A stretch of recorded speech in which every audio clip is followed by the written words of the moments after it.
Como siempre, a tu disposición nuestras redes sociales en Instagram y Twitter, @tonosaludfm, @adultojovenfm. Si deseas participar en el programa, puedes contactarnos a través del 0424-209-5442 o al contacto aquí en cabina 0212-959-0137.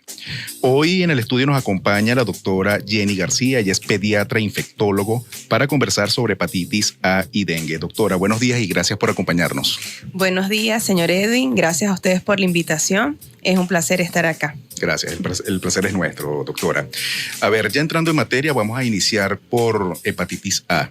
Okay. ¿Cuántos tipos de hepatitis se conocen? Están descritos desde la A incluso hasta la G. Sin embargo, los más frecuentes o que tienen una importancia clínica es la hepatitis A, B y C.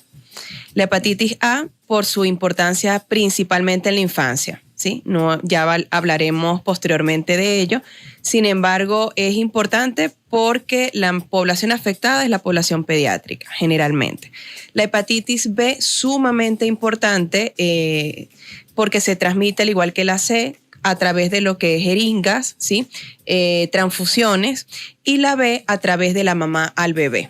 Entonces, aquí hago hincapié, sobre todo cuando en las consultas prenatales con el pediatra, que eso suena un poco extraño, pero es importante conocer los antecedentes obstétricos de la madre y las serologías que se pidan, no solamente HIV, VDRL, sino también incluir la determinación de hepatitis B y hepatitis C, para nosotros conocer el estado serológico de la madre y tomar medidas oportunas para el bebé.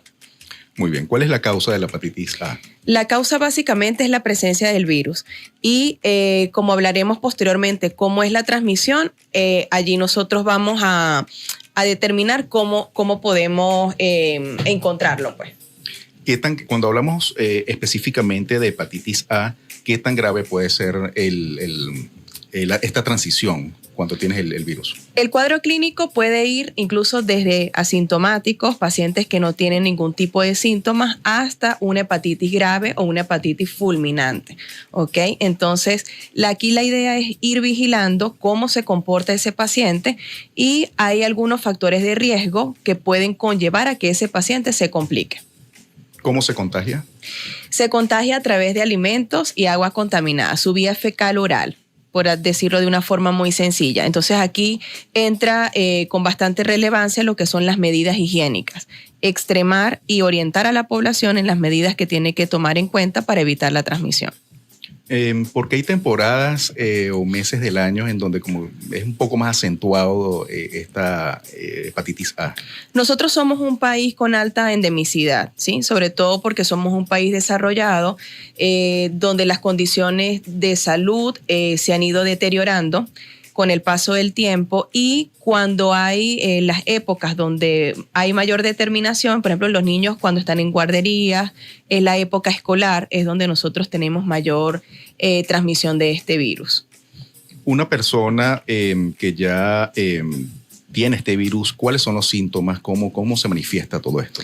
Puede comenzar porque tiene una serie de fases. Ella se divide en una etapa antes de lo que la gente dice se coloca amarillo, que está ictérico, es la etapa preictérica, la etapa donde está amarillito como tal o esa coloración amarillenta de la piel y de las mucosas, y ya una etapa como de recuperación. Entonces, en esa primera etapa el paciente puede estar como con un cuadro gripal. Sí, puede sentirse, hay malestar general, hay dolor de cabeza, puede haber vómitos, puede o no cursar con diarrea y la persona dice simplemente tiene un virus, ¿ok? Y en ese momento realmente puede estar transmitiendo el virus por eso es que es tan importante y sobre todo en el niño, donde los síntomas son generalmente inespecíficos, ¿sí? Ya cuando el niño comienza a colocarse amarillito, es como que la punta de mayor transmisión, o sea, es el pico más alto para la transmisibilidad. Entonces, pero ya ha pasado un periodo de incubación donde ha estado en contacto con otros niños y con otras personas y donde puede haber o pudo haber la transmisión del virus. En esta primera parte del programa estamos conversando sobre hepatitis A. Nos acompaña la doctora Jenny García. Ella es pediatra infectólogo. Puedes contactarla a través del 0424-750-7062. En esta primera parte estamos conversando sobre hepatitis A. Nos acompaña la doctora Jenny García, pediatra infectólogo. Doctora, ¿qué factores predisponen a que el niño pueda complicarse en todo este cuadro? Ok, aquellos niños que tienen una enfermedad de base o tienen comorbilidades como por ejemplo que son diabéticos, asmáticos, que tengan pacientes con desnutrición o con riesgo de desnutrición, son aquellos que tienden a complicarse y que no solamente pasan sintomáticos, sino que pueden conllevar una hepatitis fulminante. Cuando hablamos de hepatitis A, ¿cómo se diagnostica? Nosotros podemos solicitar, hacemos una serie de exámenes de laboratorios cuando el paciente nos llega. Generalmente pedimos lo que tiene que ver con la función hepática, lo que son las transaminasas, que son enzimas hepáticas, las proteínas totales, proteínas fraccionadas. Verificamos cómo están los tiempos de coagulación, que también forman parte de todo el sistema que metaboliza el hígado, entre sus funciones, y eso sería como que los laboratorios básicos. Y se pide una hematología completa para verificar allí realmente lo que vamos a evidenciar es que es de causa viral porque los linfocitos van a estar elevados. Para confirmar el diagnóstico de hepatitis A se solicitan serologías de tipo IgM e IgG, que realmente esto en criollo, cuando la IgM está elevada es porque está el proceso activo en ese momento, ¿okay? Cuando sale una IgG elevada es porque tuvimos contacto con el virus o ya estamos en la fase de recuperación. Es importante que si en algún momento se le realiza al paciente o se le piden estos laboratorios y sale IgG positiva y la IgM está negativa, saber de que este paciente tuvo en algún momento infección por el virus de la hepatitis A. Siempre esa determinación va a estar positiva el resto de su vida. Y eso es importante porque también le confiere anticuerpos o protección ante contacto nuevamente con el virus. ¿Okay? Muy bien. ¿Cuáles serían los alertas o en qué momento la madre o el padre debe pensar en acudir al especialista? Realmente pienso que en 48-72 horas en que el niño comienza con malestar general, con fiebre, incluso con dolor de cabeza, vómitos, síntomas que son inespecíficos, los padres deben acudir a evaluación. Generalmente suelen pensar, esto es cualquier virosis, es un resfriado común, y sí, puede ser un resfriado común, pero también puede determinarse a través de un interrogatorio exhaustivo que nosotros hacemos en la consulta. Podemos determinar otras causas de esos síntomas, por ejemplo, como la hepatitis. Nosotros ahorita, aunque no tenemos un repunte, por así llamarlo, sí hemos tenido algunos casos de hepatitis A, incluso hospitalizados, ¿ok? Que no todos los casos de niños que tengan hepatitis se hospitalizan. Algo muy importante acá es que los padres, hasta que el niño no está amarillito, es que no se, bueno, incluso algunos dicen, no, eso es una hepatitis y ni siquiera acuden al médico. Pero cuando acuden en esta fase, ya estamos como que a mitad del tiempo de transmisión, por así llamarlo. Ya hemos tenido una serie de síntomas previos que no se ha acudido y generalmente la infección por hepatitis A resuelve de forma espontánea. Dura 5 o 7 días y se resuelve el cuadro. Pero en muchas oportunidades el cuadro puede complicarse. Entonces aquí la sugerencia es que cuando un niño está enfermo, independientemente de los síntomas, y han pasado 48, 72 horas, es importante que sea llevado al médico, no solo para orientar, sino para evaluar. ¿Cómo, una vez, por supuesto, adquirido el virus, cómo se trata la hepatitis A? Realmente el tratamiento es sintomático. Hay que mantener al paciente hidratado. Hay que tomar medidas como, por ejemplo, evitar el consumo de medicamentos. La mayoría de los medicamentos se metabolizan por el hígado. La hepatitis, su nombre lo expresa, es una inflamación del hígado. Si tenemos, por ejemplo, un consumo o una administración excesiva de acetaminofén, por ejemplo, ibuprofeno, diclofenac, que estos son medicamentos que se metabolizan a nivel hepático, podemos inflamar aún más el hígado. Entonces, realmente es evaluar el estado de hidratación del paciente, mantenerlo hidratadito. Si tiene fiebre y solo si tiene fiebre, dar antipiréticos, no darlo de forma continua. Tener una dieta de protección gástrica y de protección hepática, y a esto nosotros recomendamos evitar lo que son los embutidos, los alimentos cítricos, alimentos que son cortantes, alimentos que puedan ser rojos incluso, porque si tenemos algún tipo de sangrado, por ejemplo, no lo vamos a asociar con la enfermedad, sino que pudiera estar asociado con el tipo de alimentos que está recibiendo. Y si el paciente se llega a complicar, no hay un tratamiento como tal específico, un antiviral, por ejemplo, no lo hay. El tratamiento es de mantenimiento, de soporte, de sostén, vigilando lo que son en paciente hospitalizado las tensiones, cómo está orinando, la curva térmica, que es la persistencia de la fiebre, ¿ok? Y básicamente es tratar los síntomas del momento. ¿Cuáles serían las medidas de prevención aparte de la protección gástrica y hepática? Ok, es importante la higiene de las manos. En los niños es un poquito complejo porque ellos siempre están jugando o realizando actividades, pero es importante que en casa se enseñen lo que son las medidas higiénicas, el lavado de manos antes, después de comer, antes, después de ir al baño, porque como les comenté en la primera oportunidad, la transmisión es fecal-oral. Los niños cuando están en guarderías, tener cuidado al cambio de pañales, por ejemplo, las personas que están encargadas, los cuidadores. En las escuelas, insistir que cada niño tenga sus recipientes para agua, sus recipientes de comida, e insistirle, y si son niños muy pequeños, lavarle las manos o colocar gel antibacterial para evitar esta transmisión. Y es muy importante mencionar acá la colocación de las vacunas. ¿Okay? Hay vacunas que no entran en el sistema público, como el caso de la hepatitis A. Sin embargo, siempre que van a consulta, y sé que es complejo a veces colocarlas todas, que se colocan a nivel privado, uno hace énfasis en algunas, ¿ok? Y en los pacientes que están en la etapa preescolar, los niños, pues eso se coloca a partir del año de edad, que asisten a guarderías, o aquellos niños que tienen, o sea, contactos, son muchos niños en la casa, ¿ok? Que son preescolares, escolares, lo ideal es iniciar el esquema de vacunación, ¿ok? Entonces se recomienda a partir del añito de edad y se recomienda que esa sea una de las vacunas puntuales, entre otras, por ejemplo, la neumococo, la rotavirus para los niños más pequeños. La hepatitis A es una vacuna que nosotros, por ser un país de alta endemicidad, deberíamos colocarla, y de esta manera estamos previniendo. Muy bien, no es el tema, pero hablando de todo este esquema de vacunación, ¿a partir del año y hasta qué edad se puede esta persona acudir al pediatra? 18 o 19 años. Sí, en la consulta privada nosotros atendemos hasta los 18 años de edad. Claro, a veces los niños o a los adolescentes de 15, 16 años, así como que yo voy al pediatra, entonces prefieren ir con un médico de adulto, ¿ok? Pero generalmente, o lo establecido, es que nosotros veamos hasta los 18 añitos de edad. Muy bien, estamos conversando con la doctora Jenny García, ella es pediatra infectólogo. Puedes contactarla a través del 0424-750-7062. También puedes seguirla a través de su cuenta en Instagram, @DRA.JennyGarcía. 8:56 de la mañana, enseguida regresamos con más de... Muy bien, ya en esta segunda parte pasamos, doctora, de hepatitis A a dengue. ¿Qué se conoce como dengue?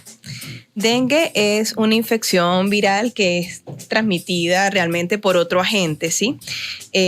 Por la picadura de mosquitos, y que puede ir, incluso como lo comenté en la hepatitis A, de una evolución con síntomas leves hasta complicarse, ¿sí? Hasta a tener infecciones por dengue grave. ¿Cómo se transmite? Se transmite por la picadura de un mosquito que es del género Aedes, que es muy frecuente en nuestro país. Nosotros también somos una zona, por ser tropical, que estamos full de infección por virus dengue. De hecho, ahorita en este momento tenemos un repunte y la mayoría de los pacientes hospitalizados están siendo hospitalizados por dengue grave. Es transmitida simplemente por la picadura de un mosquito que está infectado con el virus. Pica a una persona que tiene dengue, hace un ciclo dentro del mosquito y ese mosquito luego pica a una persona sana y ocurre la transmisión. No es coincidencia que en este momento tengamos repunte, es por un tema de lluvias. Sí, porque se acumulan las reservas, o donde las personas recolectan agua también, los tanques. A veces eso no se tapan o tenemos aguas estancadas y eso reproduce los mosquitos. Una persona que ya tenga la transmisión, ¿cuáles son los síntomas? ¿Qué presenta esta persona? Comienza generalmente con fiebre, una fiebre alta que a veces es de difícil manejo, ¿sí? Que cuesta bajar la temperatura, dolor de cabeza. En los niños más grandes, adolescentes o incluso adultos, refieren como que dolor a nivel de los ojitos, que se describe como dolor retroocular. Dolor en los músculos, mialgias, dolor en las articulaciones, que son las artralgias, un cansancio extremo, fatiga, una persona que quiere estar acostada todo el tiempo, porque realmente el toque general, el malestar general es bastante acentuado. ¿Y en niños y personas mayores puede ser más complicado? Sí, porque son los extremos de la vida, donde en el niño, porque todo generalmente está como más inmaduro y la respuesta incluso puede ser mucho más excesiva. Y en el paciente adulto mayor es porque ya es un paciente que también tiene incluso comprometido el sistema inmunológico y la forma de responder pues también es diferente. ¿Cuáles serían los síntomas, doctora Jenny, pero que podría sugerir gravedad cuando tienen dengue? Es un paciente que tiene vómitos de forma persistente, repetitiva, un paciente que tiene incluso alteración del estado de la conciencia, en el caso de los niños que estén muy irritables, que estén extremadamente somnolientos, que los padres refieren así como que no es normal cómo se está comportando. Pacientes que pueden tener una fiebre muy de difícil manejo, y pacientes con sangrado. Pueden sangrar a través de las encías, puede haber sangrado en heces y lo más común es que sangren a través de las fosas nasales. ¿Hay posibilidad que alguna persona se contagie por estar en contacto con una persona enferma?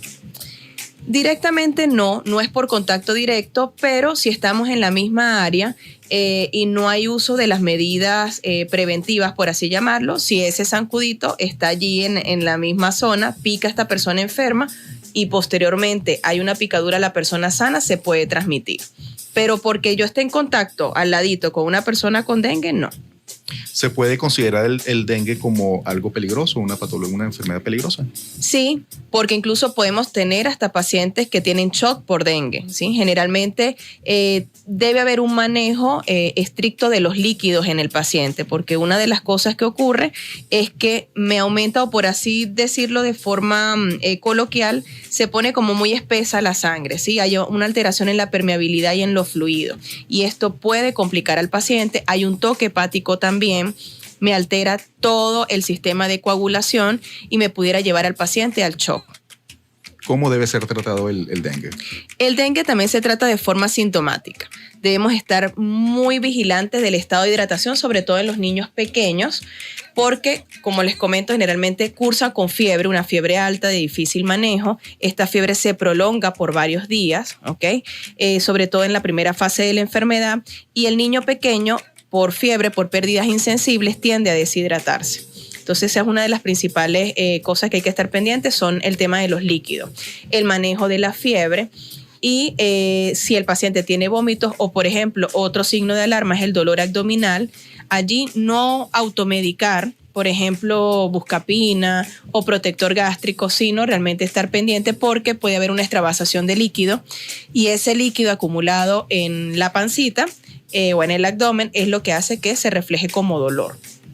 Hoy nos acompaña la doctora Jenny García, ella es pediatra infectólogo. Estamos conversando en esta segunda parte sobre dengue. Puedes contactarla a través del 0424-750-7062 y puedes seguirla a través de su cuenta en Instagram, @DRA.JennyGarcía. 9:15 de la mañana, enseguida regresamos con más de Tono Salud por el circuito Adulto Joven 88.1. En esta segunda parte del programa estamos conversando sobre dengue. Nos acompaña la doctora Jenny García, ella es pediatra infectólogo. Doctora, aquí tenemos algunas preguntas a través de la mensajería. Nos escriben y preguntan por qué se incrementa el dengue en temporada de lluvias si siempre hay zancudos.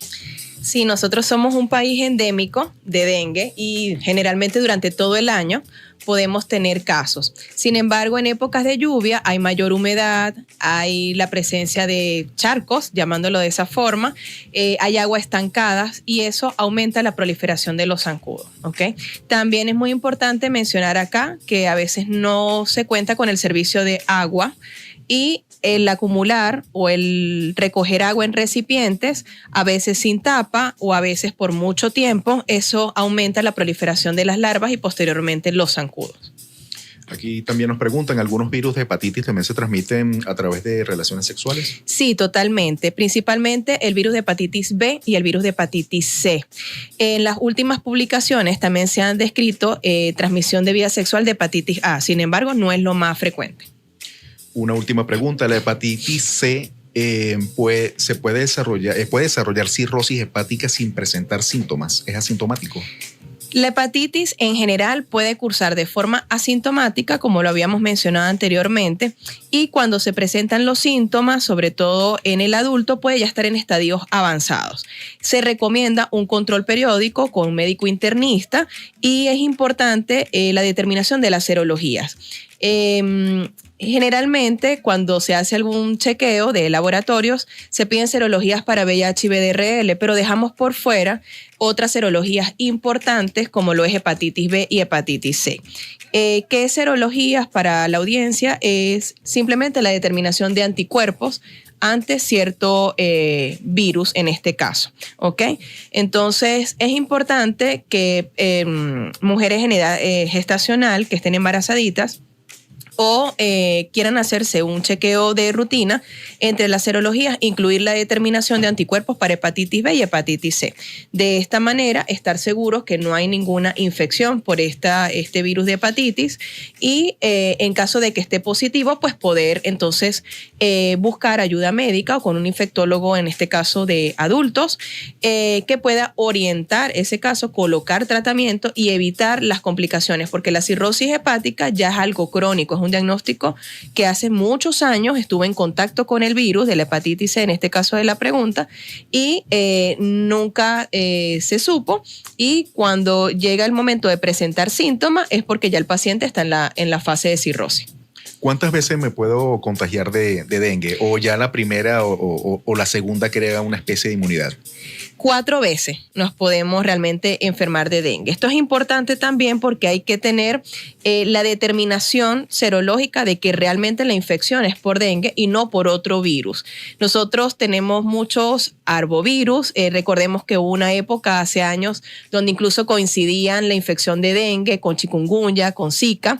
Y es importante tener en mano la determinación de que la infección que estamos presentando es por dengue. Tenemos 4 serotipos, por lo tanto nos podemos enfermar 4 veces de dengue.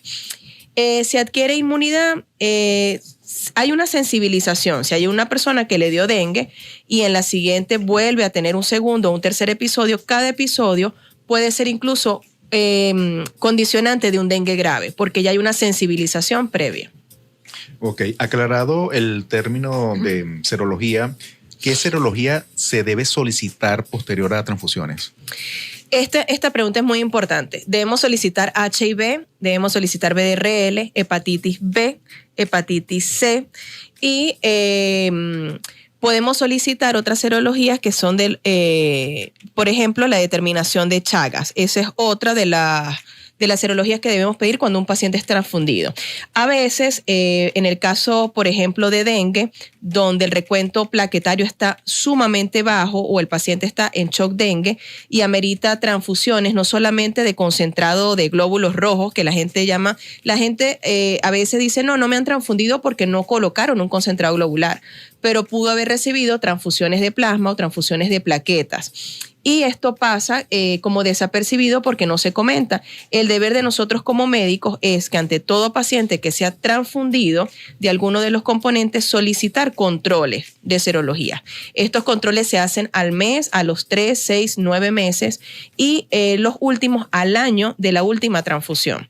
Si al año nosotros tenemos todas esas serologías negativas, podemos decir que el paciente no está infectado. Muy bien. Hoy estamos conversando sobre hepatitis A y dengue. ¿Cómo podemos hacer, doctora? ¿Cuáles son las medidas para evitar este contagio con cualquiera de las dos, hepatitis A o dengue? En el caso de hepatitis A, como lo comentamos, realmente las medidas son sanitarias. El lavado de manos frecuentes, una adecuada disposición de excretas, ¿ok? Y en el caso de dengue, los recipientes, tratar de no tener aguas estancadas. En casa, estos envases, yo sé que a veces se hace un poquito complejo, pero en el caso de los tanques que estén bien tapaditos, un lavado frecuente, un recambio frecuente del agua. Las personas que tienen macetas o que usan cauchos como macetas, ahorita en época de lluvia, que esos cauchitos se llenan de agua, tratar de estar pendiente de vaciarlos para que no se acumule el agua y no proliferen los zancudos. También es importante el uso de mosquiteros, el uso de repelentes, el uso incluso de telas metálicas para las ventanas, para algunas puertas, sobre todo en pacientes que viven en zonas que son campestres, ¿ok? Y en el caso de los niños, también utilizar ropita que sea manga larga, pantaloncitos largos, y yo sé que estamos ahorita en una temporada de calor, pero con una tela que sea fresca, ¿ok? Para evitar las picaduras de zancudo. Seguro. Doctora, 9:43 de la mañana, ya estamos llegando al final de este espacio. Muy agradecido con esta entrevista por todo este contenido. ¿Cuál sería su último mensaje para todas las personas que nos sintonizan a esta hora? Muchísimas gracias a ustedes por la invitación, y realmente mi mensaje es que ante cualquier síntoma, no quedarnos esperando a que se complique, ¿ok? Ya sea hepatitis A, ya sea dengue o cualquier otro tipo de enfermedad viral. Si el niño o incluso el adulto está con síntomas 48, 72 horas, que no evoluciona de forma satisfactoria, acudir al médico. A veces, pues nosotros, sobre todo como pediatras, nos llegan muchos mensajitos por WhatsApp, llamadas, y uno allí puede orientar.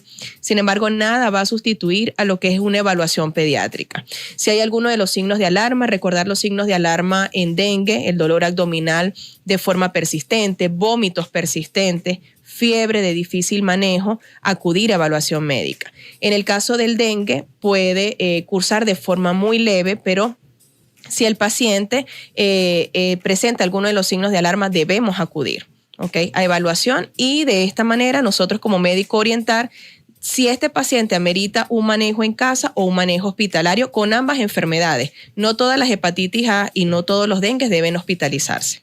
Doctora, ¿tu consulta privada en dónde se encuentra? La consulta privada, estamos ubicados en ATEKIDS, con la doctora Emilia Figueroa en el Centro Profesional Eurobuilding. Allí estamos los días martes en la mañana por infectología pediátrica, y la consulta regular es en la Torre Angostura, en la Avenida Libertador, al lado de la Clínica Santiago de León, con previa cita. Para ambos casos, para más consultas, el contacto 0424-750-7062. Sí, totalmente. Muy bien. Doctora, gracias por acompañarnos. Gracias. Hoy estuvimos conversando con la doctora Jenny García. Ella es pediatra infectólogo. Puedes contactarla a través del 0424-750-7062 y puedes seguirla a través de su cuenta en Instagram, @DRA_Jenny García. 9:45 de la mañana. Enseguida regresamos con más de Tono Salud.